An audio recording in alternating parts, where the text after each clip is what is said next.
Assalamualaikum. Welcome to Science with Ramasa. In this video, we will study about pollution, consequences and control. हम इस video में देखेंगे कि pollution क्या है, पोल्यूटेंट्स किसे किसे कहते हैं, एयर पोल्यूशन और एयर पोल्यूशन के इफ़ेक्ट्स क्या हैं, वाटर पोल्यूशन के इफ़ेक्ट्स क्या हैं और उसको कैसे कंट्रोल किया जा सकता है, लैंड पोल्यूशन क्या है, लैंड पोल्यूशन के इफ़ेक्ट्स क्या हैं और उसको कैसे कंट्रोल किया जा सकता है। Pollution, consequences and control. Pollution means harmful changes in air, water or land that negatively affect living organisms and natural resources. आलूदगी का मतलब है हवा, पानी या ज़मीन में नुकसानदेह तब्दीलियाँ जो जानदारों और कुदरती वसाइल को बुरी तरह से मुतासर करती हैं। Substances that cause pollution are called pollutants. वो चीज़ें जो कि आलूदगी का बायस बनती हैं, आलूदगी फैलाती हैं, उनको हम पोल्यूटेंट्स का नाम देते हैं। अब इसकी एग्जांपल आ जाती है, मिसाल के तौर पर डोमेस्टिक वेस्ट, यानी घरों में जो कूड़ा करकट वगैरह होता है उसको डोमेस्टिक वेस्ट कहते हैं, वो भी पोल्यूटेंट है, वो भी पोल्यूशन कॉज कर सकता है। मेडिकल वेस्ट, जो अस्पतालों में मेडिकल वेस्ट होता है, वो भी पोल्यूशन कॉज कर सकता है। अब आगे हम पोल्यूशन देख लेते हैं कि कौन कौन सी पोल्यूशन कैसे कैसे हो सकती है। अब हवा की पोल्यूशन कैसे हो सकती है, उसके इफ़ेक्ट्स क्या हैं, उसको कंट्रोल कैसे किया जा सकता है। पानी की पोल्यूशन कैसे होती है और इसके इफ़ेक्ट्स क्या हैं, उसको कैसे कंट्रोल किया जा सकता है। या फिर ज़मीन की जो पोल्यूशन होती है, लैंड पोल्यूशन होती है, उसके इफ़ेक्ट्स क्या हो सकते हैं और उसको कैसे कंट्रोल किया जा सकता है। इन तीनों को हम डिफ्रेंशिएट करके देखते हैं। Air pollution occurs when harmful substances like gases and particulate matter mix with clean air and changes its composition. अब जो फ़िज़ाई आलूदगी है, एयर पोल्यूशन को हम फ़िज़ाई आलूदगी भी कहते हैं, ये इस वक्त होती है जब नुकसानदेह मादे जैसे कि गैसेस वगैरह ज़रात साफ़ हवा के साथ मिल जाते हैं और उसकी स्ट्रक्चर को तब्दील कर देते हैं, उसकी टोटली स्ट्रक्चर जो होता है उसको चेंज करके रख देते हैं। मिसाल के तौर पर burning fossil fuels is a major cause of air pollution. अब फॉसिल फ्यूल्स क्या हैं, कोयला हो गया, ऑयल हो गया, वो नेचुरल गैस वगैरह हो गए, ये जब जलते हैं ना, ये पोल्यूशन का बायस बनते हैं। These activities release harmful gases into the atmosphere. ये सरगर्मियाँ क्या करती हैं, नुकसानदेह गैसेस को एटमॉस्फेयर में भेजती हैं। Different industries release different pollutants depending on the materials. अब मुख्तलिफ सनतें लगाई जाती हैं, इंडस्ट्रीज़ लगाई जाती हैं। वो इंडस्ट्रीज़ क्या करती हैं, वो वेस्ट मटेरियल को, जो वेस्ट होता है उसको हम पोल्यूटेंट का नाम ही देंगे ना, तो उस वेस्ट को क्या करती हैं, फेंक देती हैं। They use and their manufacturing processes, वो उनकी मतलब तैयारी वगैरह या फिर उनको अलग करने वाली चीज़ें अलग कर लेते हैं और बाकी जो वेस्ट होता है उसको फेंक देते हैं, तो जिसकी वजह से एयर पोल्यूशन हो सकती है। Effects of air pollution. अब हम देखते हैं कि एयर पोल्यूशन के असरात क्या हैं, इसके इफ़ेक्ट्स क्या हैं। अब एयर पोल्यूशन की वजह से स्मॉग फॉर्मेशन होती है, स्मॉग पैदा होती है। उसके अलावा एसिड रेन होती है, ओजोन की कमी होती है। Smog formation formed when hydrocarbons and nitrogen oxides react. अब स्मॉग जो है वो कैसे बनती है, ये इस वक्त बनती है जब हाइड्रोकार्बन्स और नाइट्रोजन ऑक्साइड्स आपस में मिलते हैं।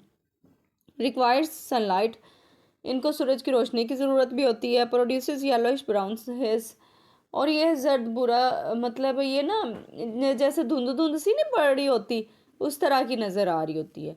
कॉजेज रिस्पिरेटरी प्रॉब्लम्स, इसकी वजह से सांस के मसाइल भी हो सकते हैं। एसिड रेन, अब एयर पोल्यूशन की वजह से एसिड रेन भी हो सकती है। Acid rain damages crops, buildings, soil and aquatic life.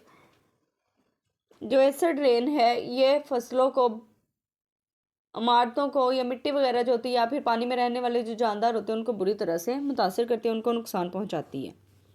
Ozone depletion, the ozone layer protects us from harmful ultraviolet rays.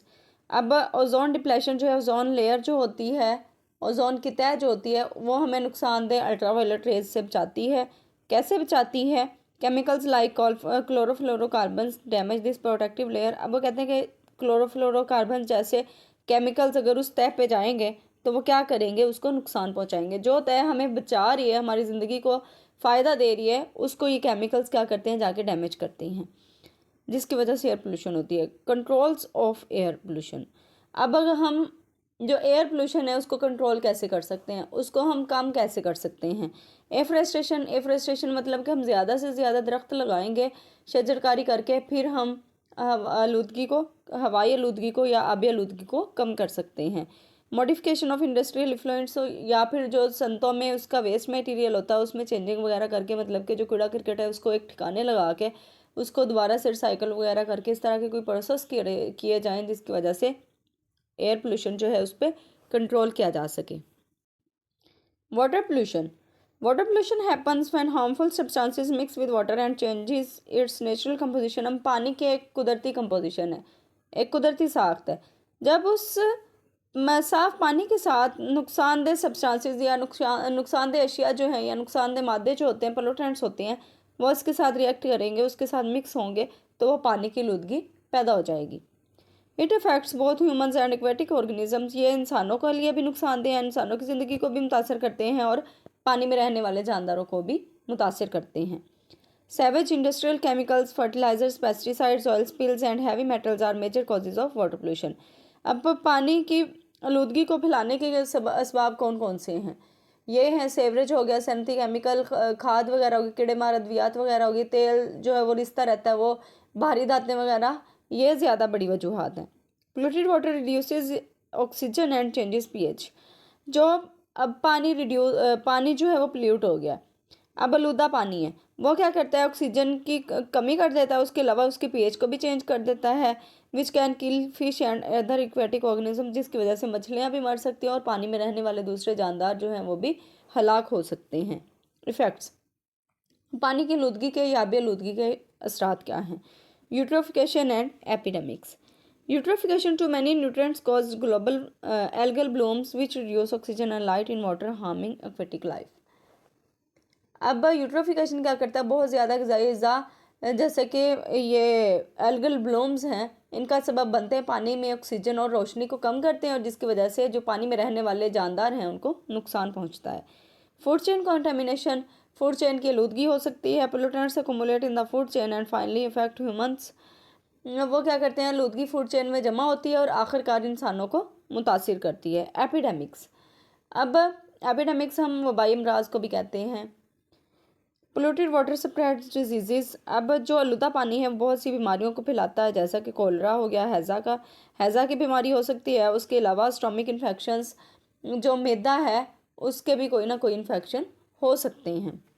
Control of water pollution, अब पानी के जो पोल्यूशन है उसको हम कैसे कंट्रोल कर सकते हैं, आबी आलूदगी को कैसे काबू पाया जा सकता है? पब्लिक अवेयरनेस, अब लोगों को एक तो अवेयरनेस दी जाए, लोगों को खबरदार किया जाए, उनको शऊर दिया जाए कि ये काम करने से ये आलूदगी फैलती है, तो इसलिए इस तरह कंट्रोल किया जा सकता है। उसके अलावा सेवेज ट्रीटमेंट, जो सेवरेज है उसका अच्छा खासा ट्रीटमेंट होना चाहिए, बाकायदा उसका निज़ाम होना चाहिए। इंडस्ट्रियल वेस्ट ट्रीटमेंट, जो इंडस्ट्रीज़ हैं उनका वेस्ट मटेरियल होता है उनका भी आपस में कोई ठिकाने लगाने का मुनासिब इंतज़ाम होना चाहिए। लैंड पोल्यूशन, अब ज़मीनी आलूदगी क्या है?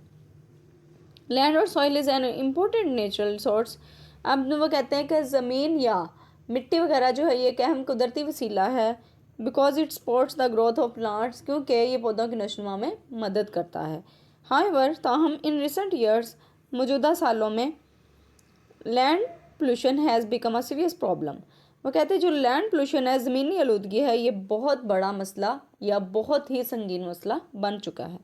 पेस्टिसाइड्स कंटेन केमिकल्स, अब पेस्टिसाइड्स जो हैं, कीड़े मार अद्वियात जो हैं, ये ऐसे केमिकल्स हैं that remain in the soil for long time, जो कि मिट्टी के अंदर रहते हैं बहुत ही लंबे अरसे के लिए। Acid rain changes the pH of soil, जब एसिड रेन होगी तो वो सॉइल की यानी मिट्टी की जो पीएच है उसको भी तब्दील कर देती है, making it unsuitable for cultivation, जिसकी वजह से काश्तकारी नहीं हो सकती। Improper disposal of garbage and plastic waste also polluted the land, अब वो कहते हैं कि जो प्लास्टिक मटेरियल वगैरह होता है, कचरा होता है, उसके वेस्ट को गलत तरीके से ठिकाने लगाने से भी ज़मीनी आलूदगी हो सकती है। इफ़ेक्ट्स ऑफ लैंड पोल्यूशन, अब ज़मीनी आलूदगी के असरात क्या हैं? Land pollution reduces soil fertility and blocks water absorption, अब ज़मीनी आलूदगी होगी तो इसकी वजह से ज़मीन की आलूदगी की वजह से मिट्टी की ज़रख़ेज़ी भी कम हो जाएगी और पानी को जज़ब भी नहीं कर सकेगी। This harms plant growth and disturbs the ecosystem balance, जिसकी वजह से पौधों की नशोनुमा को नुकसान पहुंचता है और माहौलियाती निज़ाम का तवाज़ुन बिगड़ता है। Control of land pollution. अब ज़मीनी आलूदगी को कंट्रोल कैसे किया जा सकता है? Land pollution can be controlled by proper disposal of waste. कचरे को मुनासिब तरीके से ठिकाने लगाने से भी ज़मीनी आलूदगी पर काबू पाया जा सकता है। Non biodegradable materials should be recycled. Non biodegradable materials जो है उनको रिसाइकल करना चाहिए। Organic pesticides should be used instead of harmful inorganic pesticides. तो कहते हैं कि नुकसानदेह इनऑर्गेनिक पेस्टिसाइड्स के बजाय ऑर्गेनिक पेस्टिसाइड्स का इस्तेमाल करना चाहिए। उम्मीद करती हूँ आज का टॉपिक आपको अच्छी तरह समझ आ गया होगा। मज़ीद इन्फॉर्मेटिव वीडियोस के लिए 9th और 10th क्लास के बायो के लेक्चर्स के लिए मेरे चैनल को ज़रूर सब्सक्राइब कीजिए। लाइक शेयर कमेंट करना मत भूलिएगा। अल्लाह हाफिज़।